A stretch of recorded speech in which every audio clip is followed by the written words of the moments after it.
ওপারের কলাপোতা থেকে এপারের ছেনমিত্তি রেললেন। কিভাবে একটা সাধারণ ভাতের হোটেল হয়ে উঠল লক্ষাধিক বাঙালির আবেগ। হইচইয়ের পর্দায় শুভশ্রী গাঙ্গুলির অনবদ্য অভিনয়ের দ্বারা ইন্দুবালা ভাতের হোটেল আমাদের প্রত্যেকেরই চেনা একটি সিরিজ, কিন্তু এর পেছনে লুকিয়ে রয়েছে এক নির্মম ঐতিহাসিক সত্য। হয়তো সেটা আমাদের অনেকেরই অজানা। আজকে এই ভিডিওতে আমরা জানবো ইন্দুবালা ভাতের হোটেলের রান্নার স্বাদ এবং ঐতিহাসিক কিছু নির্মম সত্য। সিরিজটি কল্লোল লাহিড়ীর মূল উপন্যাসের উপর ভিত্তি করেই বানানো হয়েছে। গল্পটি কাল্পনিক হলেও এই গল্পের যে প্রেক্ষাপটটা আমাদের সামনে এসেছে সেটা কিন্তু শতভাগ সত্য। 1971 সালের মুক্তিযুদ্ধের সময় কিংবা তারও আগে স্বাধীনতার সময়ে লক্ষ লক্ষ মানুষ তাদের ভিটেমাটি ছাড়া হয়েছিল এবং তাদেরকে সেই দেশভাগের যন্ত্রণা বুকে করে নিয়েই এদেশে চলে আসতে হয়েছিল। তার সেই চেনা মাটি, আপনজন সবাইকে ছেড়েই তাদেরকে এই দেশে চলে আসতে হয়েছিল। এই সিরিজটিতে আমরা দেখতে পেয়েছিলাম যে ইন্দুবালা বিয়ে করে বাংলাদেশ থেকে কলকাতায় এসেছিল এবং তারপর থেকে তার ভাষা, তার রান্নার ধাঁচ এইগুলো নিয়ে নানাভাবে তাকে কথা শুনতে হয়েছিল শাশুড়ি বরের কাছ থেকে। তারপরেও বাংলাদেশের টান কিন্তু সে বলতে পারেনি, কারণ সেটা অসম্ভব। যেখানে তার জন্ম হয়েছে সেই জায়গাটা কি কখনো ভোলা যায়? শ্বশুর বাড়িতে বাপের বাড়ির কাছ থেকে শুনেছিল অনেক ভালো ভালো কথা। ওখানে খাবারের কোনো অভাব হবে না, অনেক বড় বাড়ি, অনেক অবস্থাপন্ন বাড়ি। কিন্তু ইন্দুবালা যখন বিয়ে করে এই বাড়িতে এলো তখন জানতে পারলো যে তার স্বামী একজন দুশ্চরিত্র এবং মাতাল। তার শাশুড়ির ব্যবহারও খুব একটা ভালো নয়। রান্নাঘরে এক মুঠো ভাতেরও অভাব ছিল তাদের। যে বিলাসিতার কথা সে শুনে এসেছিল সেটা কিন্তু এখানে এসে সে দেখতে পায়নি।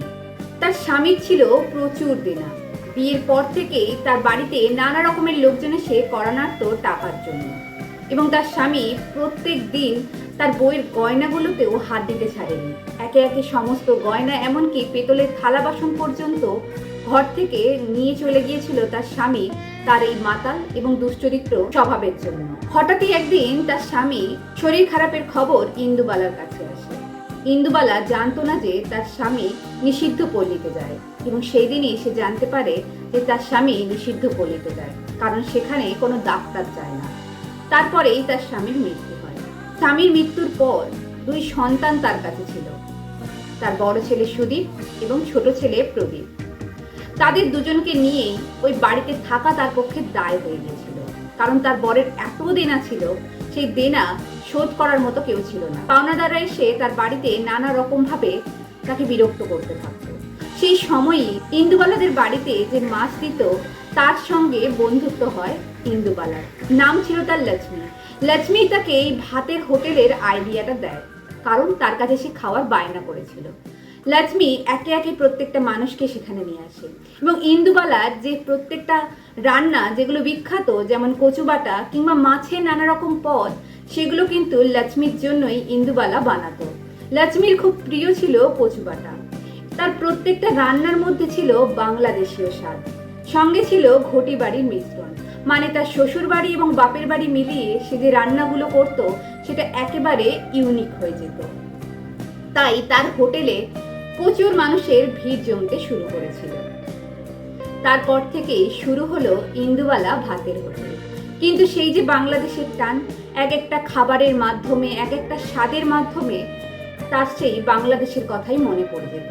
ইন্দুবালার জীবনের সব থেকে বড় দুঃখ ছিল সে আর কোনোদিন বাংলাদেশে ফিরে যেতে পারেনি, কারণ যখন তার স্বামী বেঁচে ছিল তার ঠাম্মা এবং বাবা মারা যাওয়ার সময় তাকে যেতে দেওয়া হয়নি।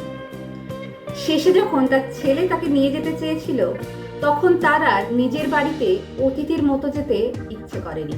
তাই সে পুরো জীবনটা এই কলকাতাতেই কাটিয়ে দিয়েছিল। তাই তার চেনা মাটি, চেনা গন্ধ, চেনা টান সবকিছুই তার কাছে অধরা রয়ে গিয়েছিল। শুধু মনের কোণে রয়ে গেছিল কিছু স্মৃতি। এটা একটা কাল্পনিক গল্প হলেও সেই সময়ে অনেক মেয়েরা নিজেদের সংসারের হাল ধরতে এই ভাতের হোটেল কিংবা ছোট ছোট ব্যবসা তৈরি করেছিল, যেমনটা ইন্দুবালা করেছে। আর এটা কোনো গল্প নয়, এটা একদমই ছিল বাস্তব। দেশভাগের পর যারা নিজেদের সবকিছু ছেড়ে এদেশে চলে এসেছিল, সেই সময় কিন্তু প্রত্যেকটা রেল স্টেশনে, নানা ফুটপাতে অনেক কটা ভাতের হোটেল, ছোট ছোট ব্যবসায়ী দেখা গিয়েছিল।